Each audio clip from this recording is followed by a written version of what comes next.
Hello दोस्तों, नमस्कार। कैसे हैं आप लोग? उम्मीद करता हूं कि अच्छे से होंगे, पढ़ाई कर रहे होंगे। चलिए आज हम लोग ग्रामर की क्लास को कंटिन्यू करेंगे।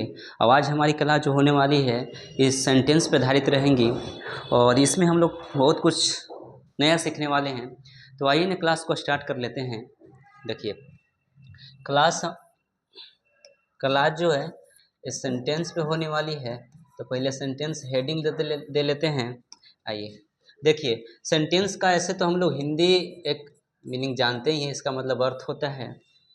तो सबसे पहले हमारा प्रश्न है आपसे कि जो सेंटेंस है प्रॉपर किस वर्ड से निकला हुआ है। तो हम लोग बताएंगे कि जो सेंटेंस बना है सेंटिव से, सेंटी वर्ड से बना है और सेंटी का मतलब मैसेज होता है। ठीक है, इसलिए सेंटेंस का मतलब ही क्या हो गया? मैसेज हो गया। ठीक है ना। तो यही बात हम लोग को सबसे पहले याद रखना है कि सेंटेंस बना है सेंटी से और सेंटी का मतलब मैसेज होता है। ठीक है, चलिए अब बताइए कि सेंटेंस एक्चुअली होता क्या है, सेंटेंस किसे कहते हैं। तो आप बताएंगे कि ये तो सिंपल है, ग्रुप ऑफ वर्ड्स बना दीजिए सेंटेंस हो जाएगा। ठीक है, तो आइए ना लिखते हैं, हम लोग लिखेंगे a group of words, a group of words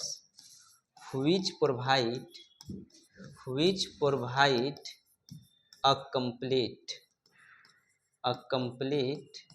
meaning। ठीक है, वो क्या कहलाता है जी? सेंटेंस कहलाता है। गौर से देखिएगा, सेंटेंस बनाने के लिए हमारे पास क्या होना चाहिए? ग्रुप ऑफ वर्ड्स होने चाहिए। ठीक है ना। और केवल ग्रुप ऑफ वर्ड्स नहीं होना चाहिए, साथ में एक मीनिंग भी प्रोवाइड करना चाहिए। तो क्या कहलाएगा? सेंटेंस कहलाएगा। ठीक है, चलिए अब हम आपसे दूसरा प्रश्न पूछते हैं कि क्या सही में सेंटेंस बनने के लिए, सेंटेंस होने के लिए ग्रुप ऑफ वर्ड्स की जरूरत होती है?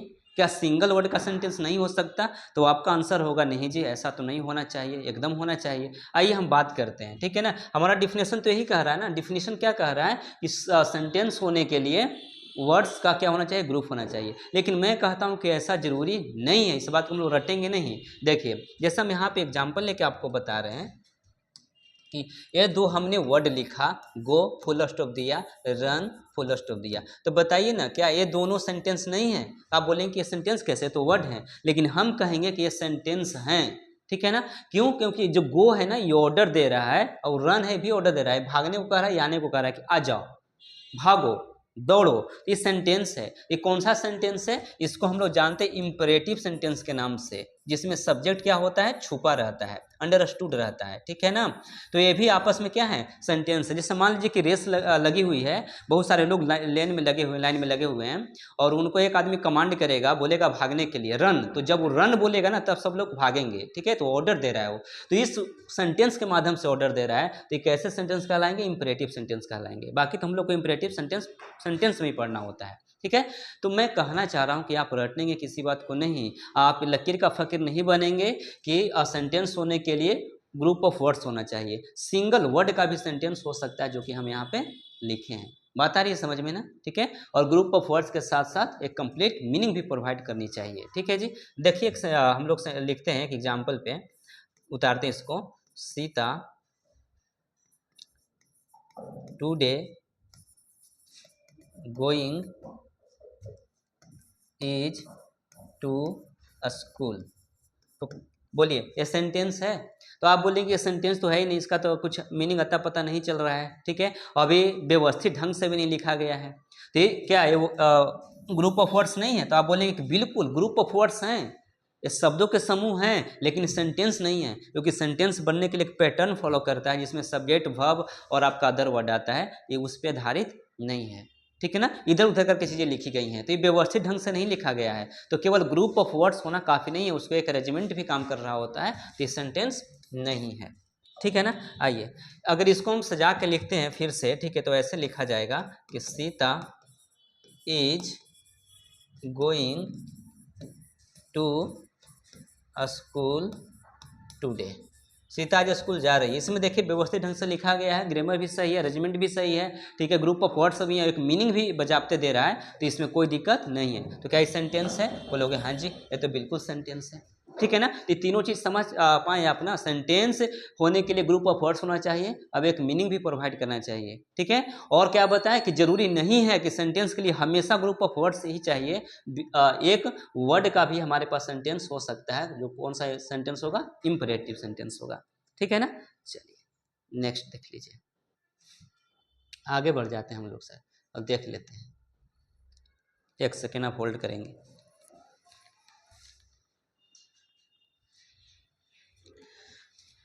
Okay, everything is okay now. आइए देखिए, अब हम लोग पढ़ेंगे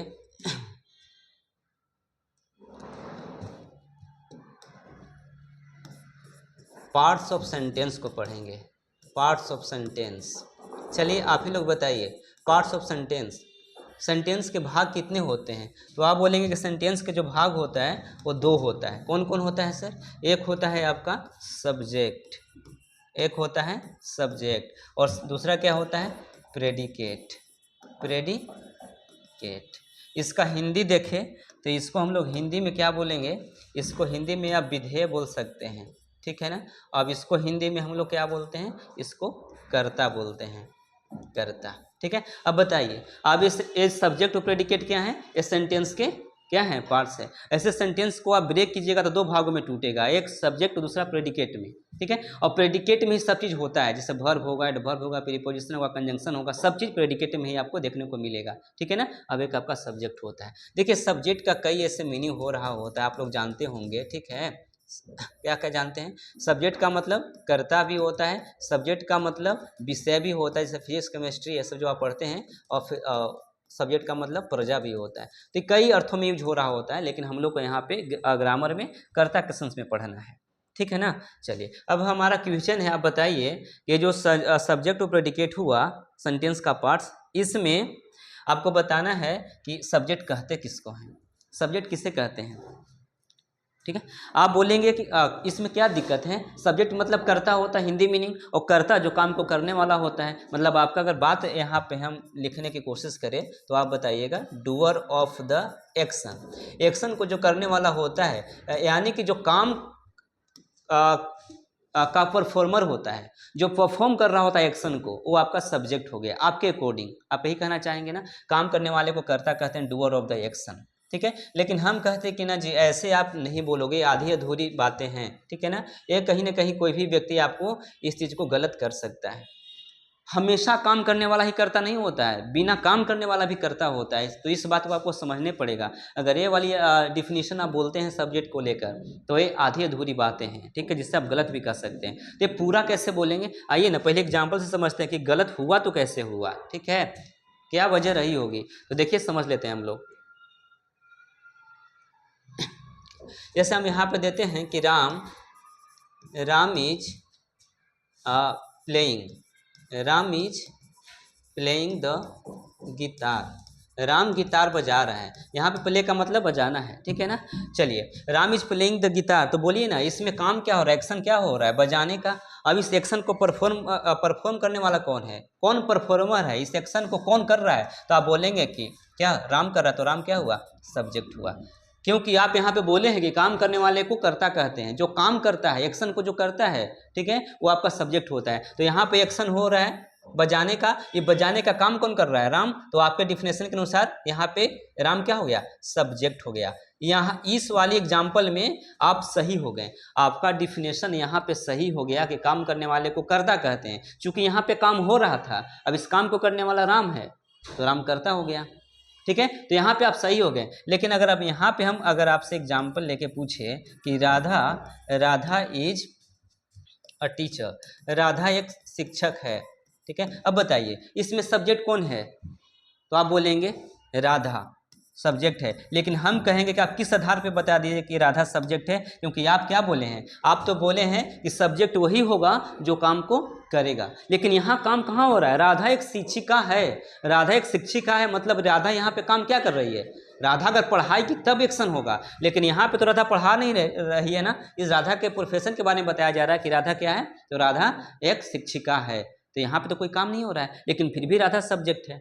ठीक है, मतलब आप ये जो चीज़ बोले हो ना कि काम करने वाले को कर्ता कहते हैं, आप यहाँ पे सही हैं, लेकिन यहाँ पे आप गलत हो गए, क्योंकि यहाँ तो काम हो ही नहीं रहा है।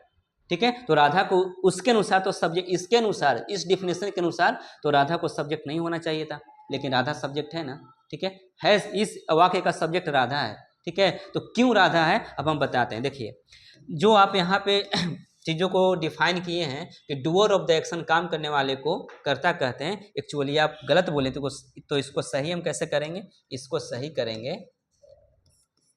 whom we talk about, sorry,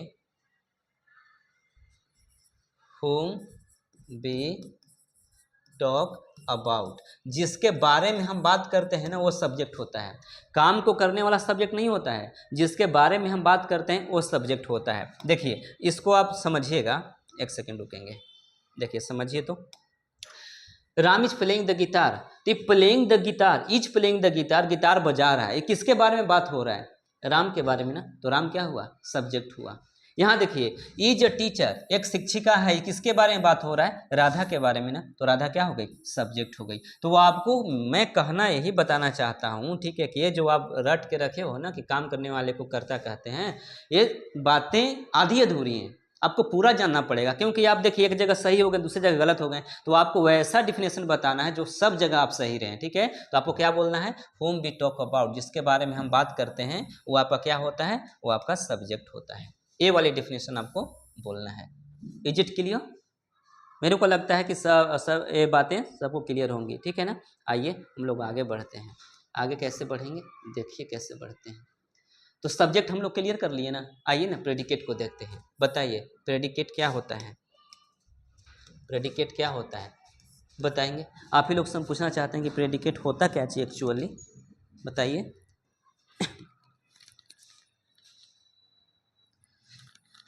देखिए, प्रेडिकेट होता है what we talk about, what we talk about the subject. ठीक है, सब्जेक्ट के बारे में जो बताता है, जो बात करता है, वो आपका प्रेडिकेट होता है। आप कहेंगे कि हम तो नहीं समझे जी आपकी बातों को। ठीक है, आइए समझ लेते हैं एग्जाम्पल से। देखिए,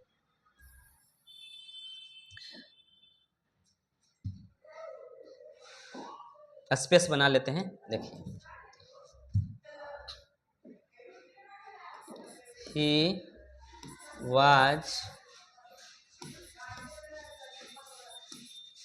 he was laughing, चलिए, तो he was laughing at me, इसका मतलब क्या होता है बताइए? he was laughing at me मतलब वह मेरा मजाक उड़ा रहा था ना। लाफ एट का मतलब क्या होता है, मजाक उड़ाना। ठीक है, ये कौन से टेंस में है बाबू, बताएंगे आप लोग? कौन से टेंस में है? पास्ट कंटीन्यूअस में है ना, ये पास्ट कंटीन्यूअस का सेंटेंस है। ठीक है, मैं लग चुकी है। अब देखिए, इसमें मेरे को बतानी है क्या कि सब्जेक्ट कौन है, तो बताइए कायदे से इसमें, इस वाक्य में सब्जेक्ट कौन है, ही है ना। अच्छा, सब्जेक्ट क्या होता है, जिसके बारे में हम बात करते हैं ना, तो जिसके बारे में बात करते हैं तो बताओ ना, वाज लाफिंग एट मी, मेरा मजाक उड़ा रहा था, ये किसके बारे में बात हो रहा है, ही के बारे में ना, तो ही सब्जेक्ट हुआ। ठीक है, अब ये जो बात क्या हो रहा है बाबू, वाज लाफिंग एट मी। ठीक है ना, ये जो बात है ना, जो सब्जेक्ट के बारे में जानकारी दे रहा है, इस क्या बनेगा, ये बनेगा प्रेडिकेट। तो प्रेडिकेट का डिफिनेशन हम लोग क्या देखे थे कि what we talk about the subject, जो सब्जेक्ट के बारे में बताता है वो आपका क्या होता है, प्रेडिकेट होता है। तो ये जो वाज लाफिंग एट मी किसके बारे में जानकारी दे रहा है, सब्जेक्ट के बारे में ना, तो जो सब्जेक्ट के बारे में जानकारी दे वो प्रेडिकेट। ठीक है ना, और जिसके बारे में बात किया जाए वो सब्जेक्ट। आ रही बात समझ में? फिर से देखो, दूसरे शब्द में ऐसे समझिएगा, ये तो हो गया थोड़ा सा आपको कॉम्प्लेक्स वे में ना, सिंपल वे में समझिएगा कि सब्जेक्ट को छोड़कर जो भाग बच जाता है ना, उस सब के सब क्या कहलाता है, प्रेडिकेट कहलाता है। ठीक है, मतलब वर्ब से लेके लास्ट तक, ठीक है, प्रेडिकेट कहलाएगा, और वर्ब से पहले वाला क्या कहलाएगा, सब्जेक्ट। तो किसी भी सेंटेंस में सब्जेक्ट को छोड़कर बाकी जो भाग बच जाता है वो सब के सब प्रेडिकेट कहलाता है। आ रही बात समझ में ना, तो हुआ आपका प्रेडिकेट का डिफिनीशन। आ रही बात समझ में? अब आप लोग आइए इस बात को एक और एग्जाम्पल से हम लोग समझेंगे। देखिए, थोड़ा सा और एग्जाम्पल ले लेते हैं ताकि क्लियर हो जाए चीज़ें। सी हैज़ बीन टू दिल्ली, ठीक है, और दिल्ली से होकर आ गई है। ये आपका क्या हुआ, एक सेंटेंस है। तो बोलिए ना, ये किसके बारे में बात हो रहा है कि वो दिल्ली से आ गई है, सी के बारे में, तो सी क्या हुआ, सब्जेक्ट हुआ। अब ये जो बात बताया जा रहा है ना सब्जेक्ट के बारे में, यहाँ से यहाँ तक क्या हुआ, प्रेडिकेट हुआ, ठीक है जी। तो प्रेडिकेट किसके बारे में इंफॉर्मेशन देता है, सब्जेक्ट के बारे में, ठीक है ना, और जो बात होता है वो सब्जेक्ट कहलाता है, ठीक है ना। चलिए नेक्स्ट देखिए, अब हमारा आपसे प्रश्न होगा कि बताइए कि जो प्रेडिकेट होता है, ये प्रेडिकेट वाले पार्ट में सबसे महत्वपूर्ण क्या होता है, ठीक है। तो आप बताएंगे कि इसमें तो सब होता है, वर्ब होता है, एडवर्ब होता है, एडजेक्टिव होता है, लेकिन मैं आपसे कहता हूं कि बिना वर्ब का प्रेडिकेट नहीं बनता है, बिना वर्ब का प्रेडिकेट नहीं होता है। इसलिए नोट में आप करके लिखिएगा, नोट में verb is the important part of the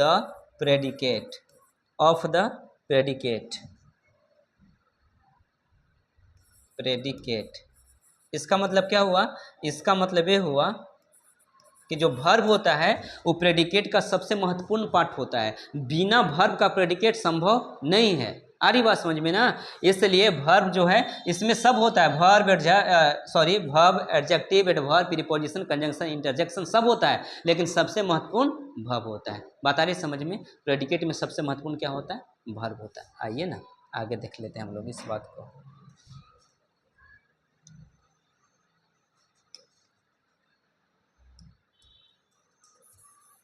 Ram and Mohan have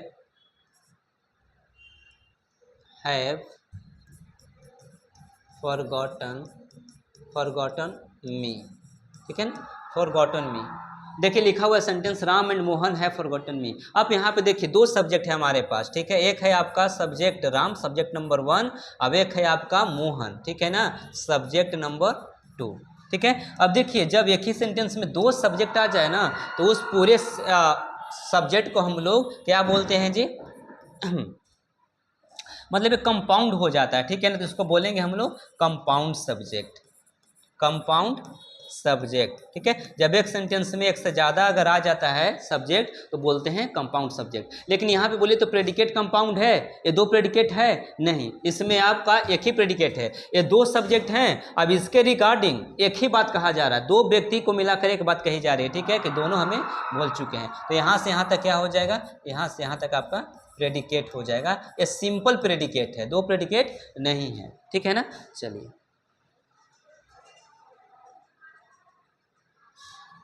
देखिएगा, she doesn't like pizza and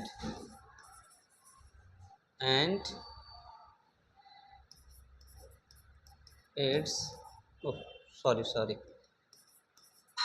it only sweet. यहाँ पे देखिए ये जो सेंटेंस लिखा हुआ है ना कि she doesn't like pizza and eat only sweet, ठीक है,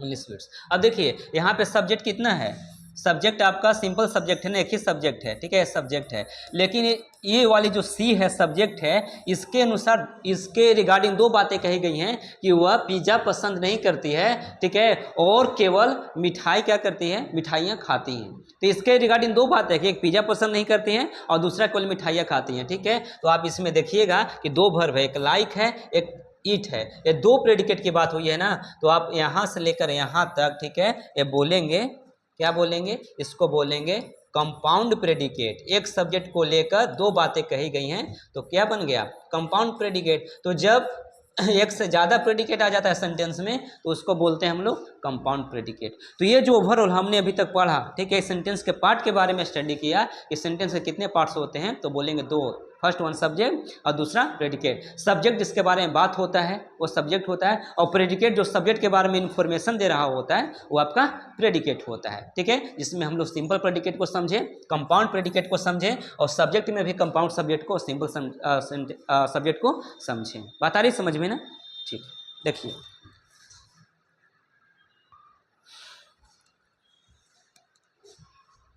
अब हम लोग पढ़ेंगे क्या पढ़ेंगे सर? अब पढ़ेंगे हम लोग टाइप्स ऑफ सेंटेंस। अभी हम लोग पार्ट्स देख रहे थे ना, सेंटेंस का पार्ट्स, लेकिन अब पढ़ेंगे सेंटेंस के टाइप्स को पढ़ेंगे, प्रकार को पढ़ेंगे, ठीक है ना। देखिए वो पार्ट था, ये आपका क्या है, ये आपका प्रकार है। तो आप बताइए ना, सेंटेंस को अगर बांटे तो कैसे बढ़ता है? तो सेंटेंस को हम लोग दो बेसिस पे बांट रहे होते हैं, दो बेसिस पे। आप कहेंगे कैसे, बांट के दिखाओ हमको, तो आइए ना, लीजिए, देखिए एक हम लोग बांट रहे होते हैं on the basis of function. Sentence को पहला अगर हम बांटेंगे तो किस आधार पे बांटेंगे?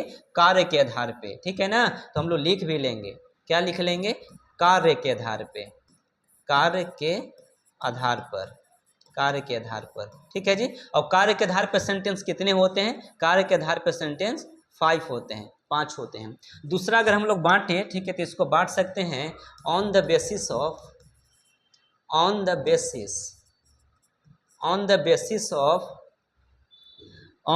ऑफ स्ट्रक्चर, संरचना के आधार पे, स्ट्रक्चर, जिसको हम लोग बोलेंगे संरचना के आधार पे। किसके आधार पे? संरचना, बनावट, संरचना के आधार पर। बात आ रही समझ में ना? तो सेंटेंस को अगर हम लोग डिस्ट्रीब्यूट करेंगे, बांटेंगे, तो दो भागों में टूटता है। एक कैसे टूटता है? एक बढ़ता है, एक on the basis of function के आधार पे, अब एक on the basis of structure, बनावट के आधार पर, संरचना के आधार पे। और संरचना के आधार पर सेंटेंस कितने होते हैं जी? ये बोलेंगे कि 3 होते हैं। तो आइए हम लोग एक एक करके, ठीक है, स्टडी करेंगे और देखेंगे कि कैसे कैसे चीज़ें चल रही होती हैं। 5 कौन कौन है इसको देखेंगे ना आप। तो आइए ना हम दिखाते हैं आप लोग को। देखिए 5 में हो जाएगा आपका, सबसे पहले पढ़ेंगे हम लोग असर्टिव सेंटेंस, जिसको हम लोग कथनात्मक वाक्य बोलते हैं। असर्टिव, या फिर इसको दूसरे शब्द में बोलेंगे डिक्लेरेटिव। क्या बोलेंगे जी? डिक्लेरेटिव सेंटेंस, ठीक है ना, जिसको हम लोग बोलेंगे कथनात्मक वाक्य। कथन स्टेटमेंट को दिखाता है। दूसरा हम लोग पढ़ेंगे इंटेरोगेटिव। क्या पढ़ेंगे जी? इंट्रोगेटिव नहीं, इंटेरोगेटिव, ठीक है, इंट्रोगेटिव सेंटेंस होगा, इसको हम लोग बोलेंगे प्रश्नात्मक वाक्य बोलेंगे, ठीक है ना। और थर्ड में हम लोग पढ़ लेंगे इम्परेटिव सेंटेंस। क्या पढ़ेंगे? Imperative sentence. और इम्परेटिव सेंटेंस जो होता है ये किसको दिखाता है? इम्परेटिव सेंटेंस दिखाता है, ये आपका आदेशात्मक वाक्य होता है, ठीक है ना। और फोर्थ वन पढ़ेंगे हम लोग ऑप्टेटिव सेंटेंस, जिसको हम लोग बोलते हैं इच्छात्मक सेंटेंस, ठीक है ना। और अगर आगे देखें जो फिफ्थ वन है, तो ये हो जाएगा आपका एक्सक्लामेटरी सेंटेंस, को हम लोग बोलते हैं विस्मयादि बोधक सेंटेंस। तो ये जो 5 आपने देखा, ठीक है, और मैंने यहाँ पे लिखा, ये है आपके किसके आधार पे सेंटेंस के काइंड्स या types? On the basis of function के आधार पे सेंटेंस के 5 गो जो काइंड्स होते हैं, टाइप्स होते हैं, हमने दिखाया। असर्टिव सेंटेंस, जिसका दूसरा नाम declarative, interrogative, imperative, optative, exclamatory. Okay, चलिए आइए ना देख लेते हैं हम लोग किसके आधार पे, देख लेते हैं संरचना के आधार पे, ठीक है, संरचना के आधार पे देख लेते हैं। देखिए इसमें 3 कौन कौन होते हैं? एक होगा आपका सिंपल, साधारण वाक्य, सिंपल सेंटेंस। दूसरी हो जाएंगी कंपाउंड, जिसको संयुक्त वाक्य बोलेंगे, कंपाउंड सेंटेंस। और तीसरी हो जाएंगी आपका कॉम्प्लेक्स सेंटेंस, जिसको हम लोग मिश्रित वाक्य बोलेंगे, कॉम्प्लेक्स सेंटेंस। तो ये जो 3 सेंटेंस हमने लिखा, ये किसके आधार पे है? ये on the basis of structure, संरचना के आधार पे, संरचना बनावट के आधार पे सेंटेंस ये 3 होते हैं। ये थोड़ा सा ज़्यादा खास हो जाता है क्योंकि तो जनरली हम लोग पढ़ ही रहे होते हैं, ठीक है ना। तो ये सेंटेंस के आपके क्या हो गए? टाइप्स हो गए, बंटवारे हो गए 2 आधार पे। अगर बात समझ में आई, ठीक है, तो बोलिएगा। अब एक एक करके फिर हम लोग क्या करेंगे, इसको स्टडी करेंगे। हाँ, कितने बच्चों के माइंड में ये बात चल रही होंगी, ठीक है, कि आपने नेगेटिव और अफर्मेटिव सेंटेंस इसमें नहीं बताया, क्योंकि वो भी तो सेंटेंस होते हैं। देखिए, जो आपका अफर्मेटिव नेगेटिव सेंटेंस होता है ना, ये निकला होता है आपका असर्टिव सेंटेंस से ही निकला होता है, वो अलग से नहीं होता अफर्मेटिव और नेगेटिव, ठीक है। अब इंट्रोगेटिव ही बांटेंगे हम लोग 2 भागों में, ठीक है, वैसे करके पूरा ओवरऑल हम लोग स्टडी करेंगे। वीडियो ज़्यादा लंबा हो जाएगा, इसलिए हम यहाँ पे रोकेंगे, ठीक है। और आप लोग देखिएगा, अब इस क्लास का फ़ायदा उठाइएगा, एक एक चीज़ें मैं आपको कवर कर रहा हूँ, बता रहा हूँ, ठीक है ना। चलिए क्लास ओवर करते हैं। थैंक यू, धन्यवाद।